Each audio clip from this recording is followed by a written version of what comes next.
নিরাপত্তায় ফিরতে পারবে। এসব ক্যাপ্টেনের খুবই হাস্যকর মনে হচ্ছিল। তিনি আপাতত বেনেটদেরকে যেতে বলেন, আর তাদেরকে বলে দেওয়া হয় এই ব্যাপারগুলো যেন অন্য কোনো যাত্রীরা জানতে না পারে। এরপর ক্যাপ্টেনরা আবার বিমানটা কিছুটা নিচে নামায়। নিচে নেমে আসায় হয়তো কোনো রেডিও সিগন্যাল পাওয়া যেতে পারে। উইলিয়াম রীতিমতো যোগাযোগের চেষ্টা করছে, আর হঠাৎ এ সময়ই ওয়াকিটকিতে একটা চ্যানেল কানেক্ট হয়। এক ব্রিটিশ সৈনিক কথা বলছে, তার নাম নিগেল। হুট করে এরকম সংযোগে আসায় ব্রিটিশ সৈনিক ক্যাপ্টেনদের পরিচয় চায়। ক্যাপ্টেন তখন দ্রুত তাদের পরিচয় দেন, এরপর বলেন তাদের সাহায্য দরকার। তারা অন্ধের মতো এই সীমাহীন আকাশে উড়ে বেড়াচ্ছে, তাদের নিচে যুদ্ধ হচ্ছে, পাশে আবার জার্মান যুদ্ধ বিমানগুলো উড়ে যায়। এটা শুনে ব্রিটিশ সৈনিক অবাক। সে বলে, আপনারা এয়ারফোর্সের লোকজন নন, দেশেরও যুদ্ধ করছেন না? ক্যাপ্টেন জানান, কিসের যুদ্ধ? আমরা পথ হারিয়ে ফেলেছি, আমাদের সাথে রয়েছে 200 জন যাত্রী, দ্রুত আমাদেরকে ইংল্যান্ডে পৌঁছাতে হবে। সৈনিক তখন জানায়, এটা হতেই পারে না। যুদ্ধের সময় কিভাবে একটা যাত্রীবাহী বিমান এই যুদ্ধপথে উড়ে যাচ্ছে? আবার এত বড় একটা যাত্রীবাহী বিমান কিভাবে তাদের এয়ারফোর্সের বেতার তরঙ্গে যুক্ত হয়? ক্যাপ্টেন জানায়, তাদের রেডিও ট্রান্সমিশনের ক্ষমতা অনেক বেশি, অনেক দূরের সিগন্যালও এটা ধরতে পারে। সৈনিক তখন বলে, এটা সম্ভব না, এত শক্তিশালী বেতার সংযোগ তো এখনো তৈরি হয়নি, আর তৈরি হয়ে থাকলে সবার আগে তাদের কাছেই থাকতো। ক্যাপ্টেন তখন অবাক হন। তিনি বলেন, এগুলো তো অনেক বছর আগেই তৈরি হয়েছে। ক্যাপ্টেন তখন নিগেলের কাছে বর্তমান সময়টা জানতে চান। নিগেল বলে, এখন রাত 11টা, 17 জুন 1940 সাল। এটা শুনে পাইলটরা একদমই হতবাক।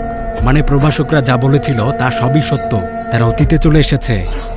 যাই হোক, ক্যাপ্টেন আর এসব বুঝতে চান না। তিনি শুধু চান সাহায্য, কিভাবে তারা ইংল্যান্ডে যেতে পারবে। কিন্তু এদিকে নিগেলের এইসব কিছু আজগুবি মনে হচ্ছিল। সে মনে করে এনারা হয়তো জার্মান বাহিনী আর তাকে বোকা বানাচ্ছে, তাই নিগেল সংযোগটা কেটে দিতে চায়। ক্যাপ্টেন তখন বাধ্য হয়ে প্রভাষকদের ডেকে আনেন, তারা হয়তো নিগেলকে এইসব কিছু বিশ্বাস করাতে পারবে। এরপর বেনেটরা এসে নিগেলের সাথে কথা বলেন। প্রভাষক বলেন, তারা বর্তমান থেকে অতীতে চলে এসেছে, এটা অদ্ভুত হলেও সত্য। তারা এখন সম্ভবত ফ্রান্সের রেন নদীর উপর দিয়ে উড়ে যাচ্ছে। তো ইতিহাস অনুযায়ী আজকের এই দিনে এই রেন নদীর মধ্যেই ব্রিটিশ একটি জাহাজ ল্যান্কাস্ট্রিয়া ধ্বংস হয়। এখন এই জাহাজ যদি সত্যি সত্যি আজ ডুবে থাকে, তাহলে তাদের কথা সত্য, তারা ভবিষ্যৎ থেকে অতীতে এসেছে, এটা তাদের প্রমাণ। তারা অতীতের সব জানে। এসব শুনে নিগেল হতবাক হয়ে যায়, কারণ কিছুক্ষণ আগেই ব্রিটিশ জাহাজটা ধ্বংস হয়েছে। তাহলে ক্যাপ্টেনরা যা বলছে তা সব সত্য। তো এখন নিগেল জানায় সে ক্যাপ্টেনদেরকে সাহায্য করতে চায়, তবে তার আগে তাকে এই ব্যাপারগুলো তার কমান্ডারকে জানাতে হবে। কমান্ডার পারমিশন দিয়ে দিলেই সে ক্যাপ্টেনদেরকে সাহায্য করবে। সৈনিকের পরে সে কমান্ডারকে এসব জানায়। এদিকে বিমানের এক যাত্রী লুকিয়ে পাইলটদের এইসব কথা শুনে ফেলেছিল। সে পরিস্থিতি বুঝে যায়। প্রভাষকদের কাছে কিছু ইতিহাসের বই ছিল, এগুলো ঘেটে ঘেটে সে নিচের পরিবেশের সাথে সব মিলিয়ে নেয়।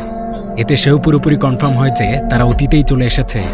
বিষয়টা সে লুকিয়ে রাখে না, বিমানের অন্য সব যাত্রীদেরকে তা জানায়। সবাইকে বলা হয় তারা এখন 1940 সালে।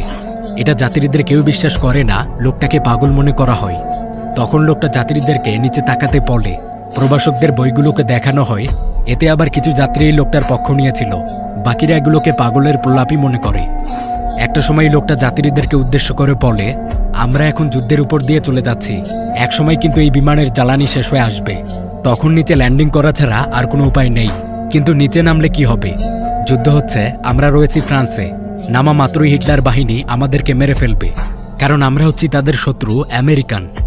বিমানে থাকলেও মৃত্যু, নিচে নামলেও মৃত্যু। তবে আমরা কিন্তু এই মৃত্যুটাকে মহান বানাতে পারি। আমরা চাইলেই কিন্তু এই প্লেনটা পুরো জার্মান বাহিনীর উপর ক্র্যাশ করাতে পারি, হিটলারকে মেরে ফেলতে পারি। আমাদের কাছে ইতিহাস আছে, আমরা জানি জার্মানরা এখন কোথায়। যেহেতু আমরা মারাই যাব, তাহলে চলুন আমরা নিজেদেরকে উৎসর্গ করে দেই, হিটলার বাহিনীর অবসান ঘটাই। এগুলো বেশিরভাগ মানুষ পাগলের প্রলাপ মনে করলেও কিছু মানুষ আবার এই লোকটার পক্ষ নিয়েছিল। তারা এখন ক্যাপ্টেনদেরকে এটাই করতে বলবে। এই বিমানে আবার কিছু আর্মি অফিসারও ছিল, তারা এসে এই লোকদেরকে বাধা দেয়। অফিসাররা এই লোকটাকে বিশ্বাস করে না, তাকে প্লেন হাইজ্যাকার বলা হয়, জঙ্গি বলা হয়। এতে তাদের মধ্যে দ্বন্দ্ব লেগে গিয়েছিল, বিমানে অস্থির অবস্থা বিরাজ করছে। কিছুক্ষণ এভাবেই চলার পর ওই লোকটাকে থামানো হয়।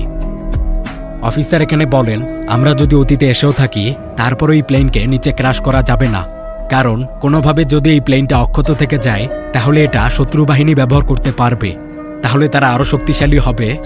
আবার এখানে যে ইতিহাস বইগুলো রয়েছে, এগুলো পড়ে ফেললে তো জার্মানরা সবকিছু পরিবর্তনই করে ফেলবে, তখনই হিটলারই বিশ্বযুদ্ধে জিতে যাবে, এটা কোনো মতেই হতে দেওয়া যাবে না।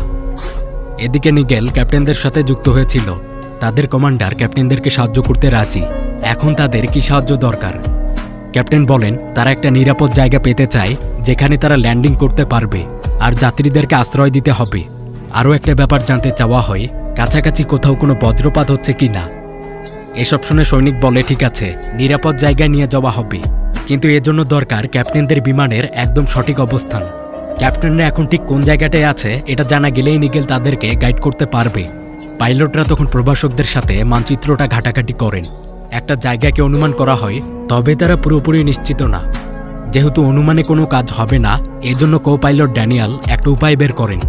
ড্যানিয়াল জানান সে তাদের বিমানের ল্যান্ডিং লাইটগুলো সব জ্বালিয়ে দিচ্ছে।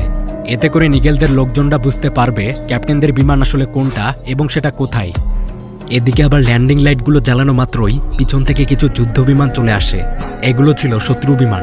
তারা ক্যাপ্টেনদের এই আমেরিকান বিমান ধরাশায়ী করতে এসেছে। যাত্রীরা জানালা দিয়ে দেখে জার্মানদের যুদ্ধ বিমান।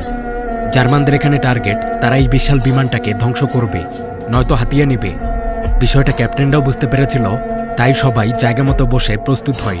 এখানে যুদ্ধ হতে চলেছে। এর কিছু পরই শত্রু বাহিনী আক্রমণ করে।